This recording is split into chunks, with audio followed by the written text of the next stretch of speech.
இந்த time Deepavali family மெம்பர்ஸோடு இல்லாமல் தனியாக ஃப்ரெண்ட்ஸ் கூட தான் நான் செலிப்ரேட் பண்ணியிருந்தேன்.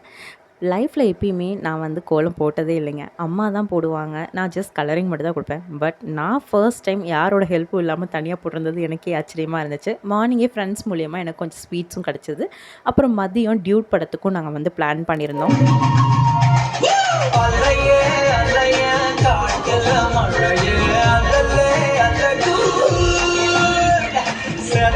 மூவி ஃபஸ்ட் ஆஃப் செம்மையாக இருந்துச்சுங்க. பட் செகண்ட் ஆஃப் தான் கொஞ்சம் சொதப்பிட்டாங்க. பட் இருந்தாலும் ஒன்ஸ் பார்க்கலாம். அதுக்கப்புறம் அப்படியே ப்ரோசோன் மாலில் இருக்கக்கூடிய அந்த ஜுராசிக் வேர்ல்டு இந்த மாதிரி எல்லாமே கொஞ்சம் சுற்றி பார்த்தோம். அதுக்கப்புறம் நான் எப்பயுமே வந்து கிளாஸஸ் மேலே அவ்வளோ ஆர்வம் காட்ட மாட்டேன். பட் ஏன்னு தெரில, இந்த கிளாஸஸ் எனக்கு ரொம்ப பிடிச்சிருந்ததுன்னு சொல்லி நான் பர்ச்சேஸ் பண்ணியிருந்தேன்.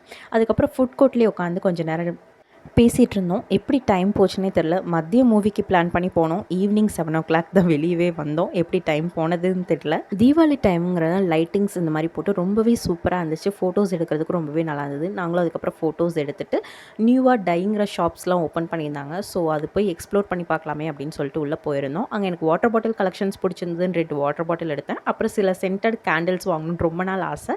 ஸோ அதுவும் பர்ச்சேஸ் பண்ணிவிட்டு ஜூடியோவில் போய் ஒரு சில ட்ரெஸ்ஸஸ்லாம் ட்ரை பண்ணிவிட்டு வெளியே வந்து பார்த்தா பில்டிங் ஃபுல்லாக லைட்டிங்ஸ் வச்சு ரொம்பவே சூப்பராக இருந்துச்சு. ஸோ அது எல்லாமே ஒரு டைம் சுற்றி பார்த்துட்டு வெளியே வந்தால் எங்கே பார்த்தாலும் வெடிச்சிட்டே இருந்ததுங்க. ரொம்பவே பார்க்குறதுக்கு அழகாக இருந்தது, கலர்ஃபுல்லாகவும் இருந்துச்சு.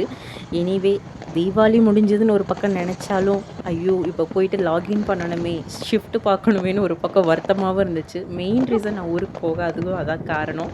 இன்றைக்கி எனக்கு லீவ் கிடைக்கல. பட் கொஞ்சம் நேரம் அந்த பிரிட்ஜ் மேலே நின்று இந்த லைட்டிங்ஸ், இந்த வான வேடிக்கை இது எல்லாமே பார்த்துட்டு என்ஜாய் பண்ணிட்டு கொஞ்சம் சேடான மூடில் தான் வந்து லாகினும் பண்ணேன்.